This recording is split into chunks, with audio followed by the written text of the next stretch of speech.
જય શ્રી કૃષ્ણ ભાઈ। અમારે ત્યાં કેરીયું પાકે ને એટલે જેઠ મહિનામાં પાકી જાય અને આંબા ઉપર હાક કેરી થઈ હોય અને કદાચ કાચી ઉતારી લીધી હોય અથવા તો આપણે કચ્છની કે તળાજાની કેરીયું લાવ્યો તાળાળાની કેરીયું લાવ્યા હોય તો એની અંદર અમને ડુંગળી મેકવાનું કહે છે। પેટીની અંદર ડુંગળી મેકો ને તો કેરીયું પાકી જશે।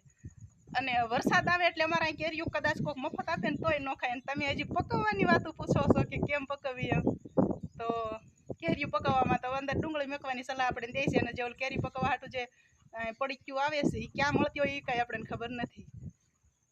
તો એ કેરીયું જે હોલસેલ ભાવે વેચતા હોય ને ત્યાં જઈને પૂછી લેજો એટલે તમને કદાચ એમની પાસે પડીક્યું પડી હશે તો આપશે। અને સારું ગણાય ઘરના આંબા હશે કદાચ તો જ અત્યાર સુધી કાચી કેરીયું હોય ને, નકર અત્યાર સુધીમાં તો જેઠ મહિનામાં તો કેરીયું તો હું વાહ લીમડા ઉપર લીંબોળ્યું હવે પાકીને ખરી ગઈ છે।